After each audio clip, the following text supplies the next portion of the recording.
Meus amados irmãos, sacerdotes, diáconos, seminaristas, religiosos, religiosas, é sempre uma grande alegria para nós celebrarmos o jubileu de uma comunidade paroquial, porque nós não somente reavivamos a nossa fé, mas sobretudo a nossa consciência de igreja. Mesmo que se não tivesse sido lido todo esse panorama histórico dessa comunidade paroquial, eu sempre coloco diante do altar do Senhor a vida de muitos sacerdotes e sobretudo leigos e leigas, aqueles que se doaram para que pudéssemos estar celebrando também nesse momento o jubileu. Existe uma historicidade, nenhuma igreja começa em qualquer de repente. Eu gosto de parafrasear a música, do Padre Zezinho, que é o canto, um hino familiar, que muito bem inspirado, ele quis cantar que nenhuma família comece em qualquer de repente, porque a obra de Deus não pode começar em qualquer de repente. Como nós vimos ontem no livro de Abacuque, que ainda a palavra de Deus ecoando em nossos ouvidos e nossos corações, Deus permite que ele tivesse uma visão, mas diz que vai realizar essa visão no tempo não previsto pelo profeta e nem tampouco pelo povo, mas pelo próprio Deus. Pedindo que o profeta prestasse atenção, porque esta visão iria se consumar, se planificar, se concretizar, mas no tempo previsto por Deus. A única coisa que ele pede é para nós nos mantermos firmes na fé. Porque quem assim viver a fé, para a fé, acreditando na palavra de Deus e recebendo a fé como um dom de Deus, esse vai entender e responder às indagações mais profundas do ser humano. Qual seja a alegria eterna prometida por Deus àqueles que são firmes na fé. Os que não perseveram vão perecer, como aqueles que já morreram no deserto. E também quando nós recordamos historicamente a eleição canônica de uma comunidade, nós recordamos não somente aquelas pessoas que já partiram e foram um tijolinho numa construção, mas também aquelas que passaram pelos bancos de nossas igrejas, receberam os sacramentos, mas não estão mais naquela construção sólida. Não estão mais entre nós. São os portadores de fé não suficientemente evangelizados. A nossa missão deve também alcançá-los. Diante desse texto do livro dos Atos dos Apóstolos, do evangelista Lucas, enquanto eu ouvia o texto, me vinha uma reminiscência de um passado não remoto, mas recente, mais especificamente do ano de 2018, onde eu pude ir a esta sala de cima, acompanhado por um frade franciscano, hoje bispo, e ali nós tivemos uma reflexão histórica, mas também rezamos. E logo vem à mente esse episódio, já do primeiro capítulo do livro dos Atos dos Apóstolos. Foi o lugar onde Maria se reuniu com os apóstolos, esperando a realização da promessa que Jesus já havia feito, muito mais especificamente do Evangelho de João. Eu vou, mas vocês não vão ficar órfãos. Eu mandarei o defensor, o Espírito Santo. É aquele que vai advogar, que vai fortalecer, que vai protagonizar a missão evangelizadora que Jesus queria no anúncio do reino e no testemunho do próprio ressuscitado. É isso que eles estão esperando aqui. A descida do Espírito Santo. E ali foi a experiência do Pentecostes para a comunidade apostólica, mas já com a presença de Maria Santíssima, sobretudo aqui confirmando o texto de João, no 19º capítulo, onde Jesus vai entregar aos cuidados do apóstolo amado, João, a sua mãe. E um texto confirma o outro. Ora, se Jesus acabou de morrer, eles vão ficar reclusos nessa sala, esperando a concretude da palavra de Jesus, com a descida do Espírito Santo, que vai ser a clara evidência de que aquele mesmo Jesus que estava conosco, comendo conosco, pregando conosco, morrendo na cruz por nós, é o mesmo ressuscitado. Jesus ressuscitado. E aí Jesus, temos o episódio da aparição aos seus apóstolos. Aqui está um aspecto importante, que cada apóstolo tem aqui o seu nome mencionado, exceto Judas Iscariotes, o traidor.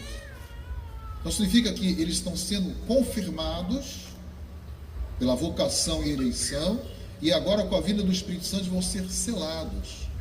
Nesse mês temático para a igreja do mundo inteiro, não estamos mais falando do mês temático da igreja do Brasil, como fora agosto e setembro, mês das vocações e mês da palavra de Deus, hein? O mês das missões é um mês para a igreja universal, porque a vocação dela, ela nasce com essa vocação missionária e testemunhal. Então, eles estão esperando alguma coisa que possa preencher essa lacuna, esse vazio da ausência de Cristo no meio deles, mas tão logo será preenchido. Mas tão logo recebam também o Espírito Santo, eles serão enviados. Eles são, mas um aspecto importante que mostra que esse lugar é aquilo que nós chamamos nas diretrizes gerais da ação evangelizadora. Ali se tornou a primeira casa de oração, a imagem embrionária e podemos dizer paradigmática da própria igreja, que está ali com os apóstolos, colunas da igreja, Maria Santíssima, a mãe do Redentor, mãe da igreja, mãe dos apóstolos.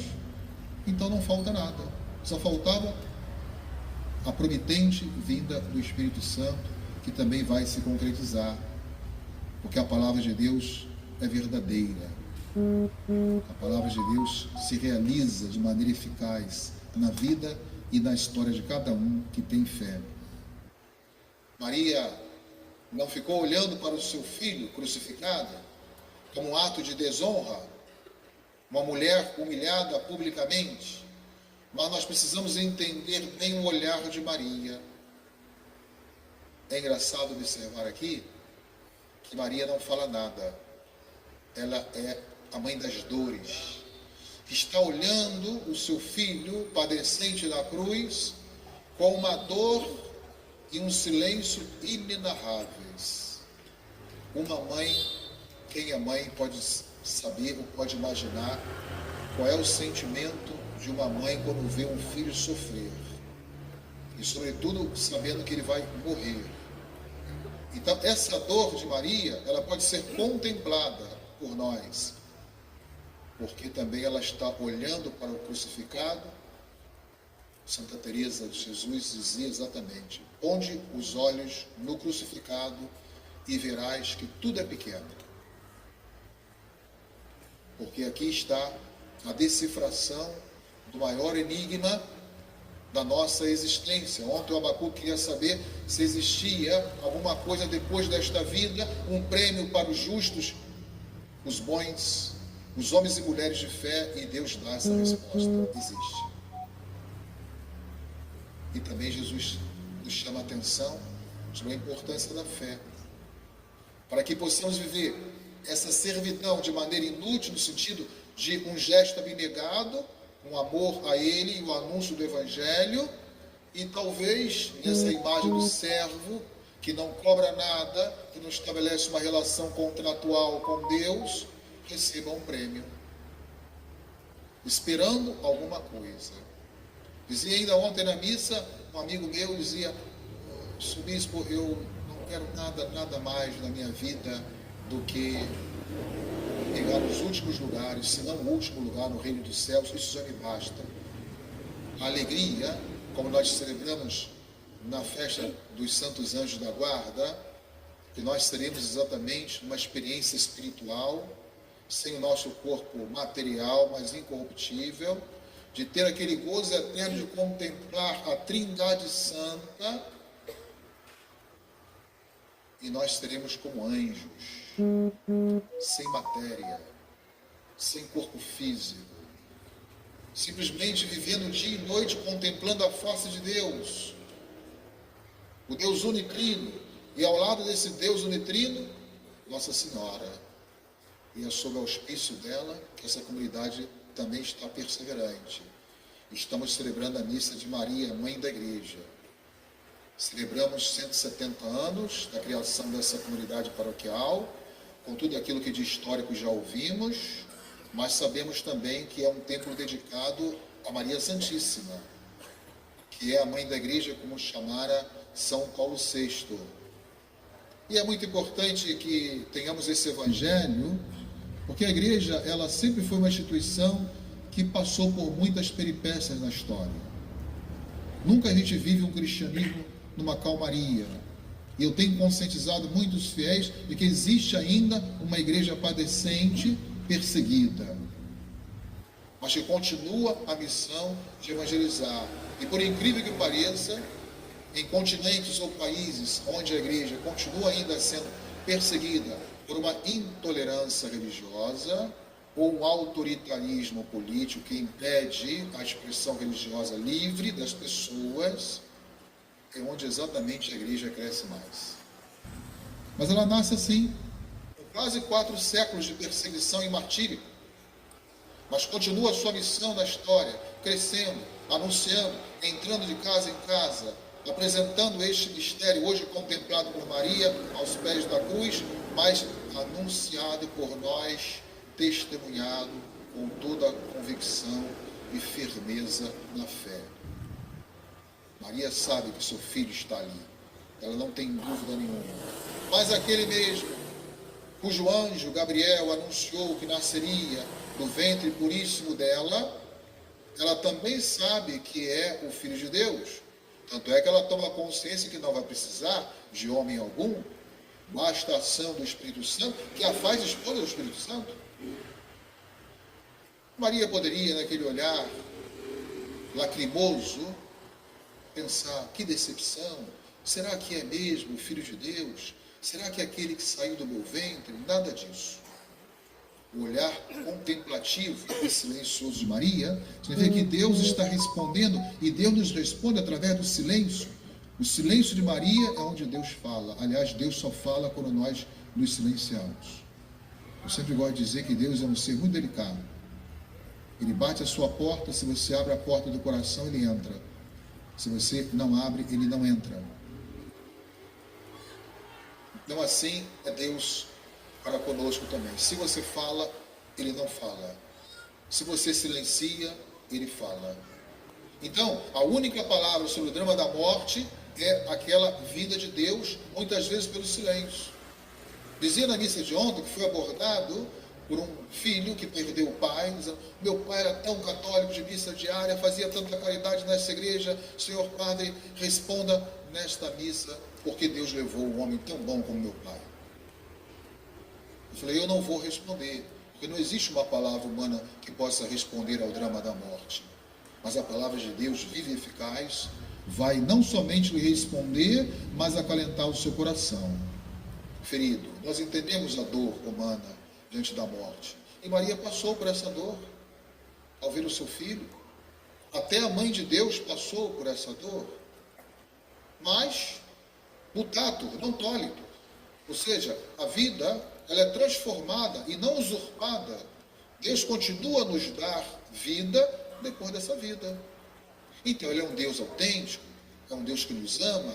Ele não nos tira aquilo que nós gostamos, que é a vida. Nos chama a atenção a pessoa que ceifa a sua própria vida. Não preciso dizer o substantivo que define esse ato humano, que talvez não seja corajoso, né, heróico, mas covarde, e de pouca percepção da vida como dom de Deus, como talvez aqueles apóstolos também não tivessem tanta percepção do valor da fé como um dom de Deus presente na vida, que responde, sem dúvida alguma, nesses momentos mais cruciais. Então Maria está ali contemplando e ao mesmo tempo sabendo e esperando também, como ela esperou a vinda do Espírito Santo, ela esperava uma resposta de Deus para curar a ferida, o punhal que passa no seu coração, dito pelo velho Simeão. Talvez ali Maria tivesse pensado nessas palavras do velho Simeão. Quanto a ti, mulher, uma espada te traspassará o coração. E é aquele momento que, ao mesmo tempo, está exultando a vinda de Deus na pessoa do seu Filho para nos redimir, nos resgatar, está mostrando também que a humanidade plena de Jesus está também inserida nessa humanidade a morte. Como decepção? Não. Como um ato de comunhão, de solidariedade com a humanidade que sofre, sendo mesmo em Jesus, não é a morte para ele o salário do pecado, mas mostra, portanto, a solidariedade do Filho de Deus para conosco e uma resposta para o drama também da morte. Então não é para decepcionar ou diminuir a nossa fé, pelo contrário, para fortalecer ainda mais. Olha, eu gostaria de terminar com esse gesto tão bonito desse diálogo, em que Maria está silenciosamente, olha, por isso Jesus fala, né? O silêncio é o fator antecedente de toda palavra sábia. Vocês podem perceber que as pessoas mais sábias são as que menos falam, mas quando abre a boca, são palavras de sabedoria. Não são pessoas verborrágicas, falastronas? Não. Jesus dá aquele olhar de ternura, vendo a dor da sua mãe, interpretando a dor da sua mãe, ele vai fazer um gesto tão oblativo, como já é o gesto oblativo maior dele se oferecer por nós na cruz. Mas ainda assim, ele faz um outro gesto, que não é maior do que a sua morte de cruz, mas é um gesto nobre. Ele entrega a sua mãe ao filho e entrega aquilo que de mais precioso ele tem, que é a sua mãe ao filho. E o filho à mãe. Cuida da minha mãe. Ela é minha mãe. Ela é sua mãe. Ela é a mãe da igreja que vai nascer desse mistério redentor. Então, Jesus, que vivia totalmente despojado e entregue ao plano do Pai, à vontade do Pai, ele confirma este gesto. Ele não está pedindo viva a dor, viva a decepção, a desonra, a humilhação pública, nada disso. E aí está a imagem do discipulado. Ouvir atentamente a palavra de Jesus e cumprir aquilo que Jesus está pedindo. Assim que nos santificamos, assim que vivemos também como igreja, discernir o que Deus pede de cada um de nós. Qual é o meu papel, não somente na história da vida desse local, mas qual é o meu papel na igreja, né? Celebramos também agora, recentemente, Santa Teresinha, que lia lá os 12 capítulos da primeira carta de São Paulo aos Coríntios, 12 e 13. Eu falei, mas eu não sou nada disso que São Paulo está descrevendo no capítulo 12. O que eu vou ser na igreja? Qual vai ser o meu papel na igreja? Deus me chama para ser o que na igreja? Hoje é para a gente reavivar essa consciência. O que estou fazendo na igreja? O que posso fazer mais na igreja? Como é que eu posso ser igreja para responder às indagações do mundo de hoje, das pessoas? Como é que eu posso testemunhar Cristo? Como é que eu posso apresentar e expor a minha fé no mundo de materialismo, de incredulidade, de indiferentismo? Como é que eu posso fazer? Qual é o meu papel? Qual é a minha identidade? Todos têm que fazer essa pergunta. E aqui Santa Teresinha diz, olha, então, como eu não me encontrei no braço, na mão, no pé, no olho, eu vou ser uma única coisa que está presente no 13º capítulo. Você é o amor. E ela vive a singeleza do amor. Uma palavrinha muito pequenininha, mas que tem uma essencialidade, uma profundidade, que o próprio São João, na primeira carta, vai descrever a definição mais bonita e mais profunda de Deus. Deus é amor. Só quem ama permanece em Deus e só entende este amor e essa definição que João dá, quem tem fé e quem ama esse mesmo Deus. Aqui fala, o discípulo acolheu consigo. João não teve vergonha de Maria Santíssima. Nós encontramos alguns discípulos ou pessoas, homens e mulheres de fé que se dizem igreja, mas quando entram no tema de Maria, se envergonham do nome de Maria. E se envergonhando do nome de Maria, se envergonha também dos santos. Mas agora eu aprendi, Dom Pedro, ir direto a Deus. não me serve os santos e nem Nossa Senhora. Um grande padre, recentemente canonizado na igreja, dizia exatamente uma frase bonita, né? A Jesus se vai por Maria e a Jesus se volta por Maria. Muitas pessoas passam a ter um ato de fé, aprendem a rezar o terço, têm uma devoção bonita em relação a Nossa Senhora, mas muitas pessoas se distanciaram porque se envergonharam também de Maria Santíssima, a Senhora da Conceição. Não quero mais saber de Maria, eu quero saber de Deus. Ponto final. Mas depois que se distancia, vive aquela experiência da memória do filho pródigo em relação à casa do pai. Eu fui para lá, Dom Pedro, mas, só me desculpe, eu voltei. Por que você voltou? Depois de ter feito essa experiência do distanciamento da sua casa, do lugar onde você nasceu espiritualmente, eu senti saudade das devoções, das procissões, do meu terço. Vocês podem observar, queridos fiéis em Cristo, que todas as grandes aparições de Nossa Senhora, ela pede aos videntes que rezem o terço. Nós estamos também no mês do Rosário para recordar aí, além da missão que nós já falamos aqui. Mas como pode se envergonhar de rezar o terço? Quem não gosta de Maria e se envergonha de Maria, não vai rezar o terço. Nós recordamos o mistério de Deus na vida dela também. É uma oração poderosa. Então, meus irmãos, o que nós queremos não são cristãos envergonhados, obscurecidos na sua fé, mas esclarecidos, que possam exatamente fazer brilhar a luz da sua fé diante desse mundo, ter convicção, saborear o mundo com a doutrina de Cristo, renovar a esperança. Muitas pessoas não têm mais esperança em nada. A gente observa pessoas depressivas, angustiadas, desiludidas. Como vamos saborear o mundo com essa doutrina de Cristo? Estamos no ano jubilar. E graças a Deus celebrando 170 anos, hein? Neste ano do jubileu. Então, é uma festividade, uma dupla celebração para vocês, celebrarem 170 anos da criação da paróquia dentro do ano do jubileu. Mas recordando que é um ano do perdão, é um ano de graça. É um ano em que nós devemos intensificar a nossa comunhão mais íntima com Deus, lá pedir, celebrar o perdão. Aliás, Jesus mostra isso na oração que nós fazemos diariamente, né? Perdoai as nossas ofensas como nós perdoamos. É um tempo exatamente assim. Jesus não está condenando os homens. A última palavra de Jesus antes de entregar o seu Espírito ao Pai. Eles não sabem o que fazem. Perdoa-lhes, Pai. E assim entrega o seu Espírito. Jesus passou a vida anunciando o reino do perdão, da misericórdia, do amor verdadeiro e morre perdoando.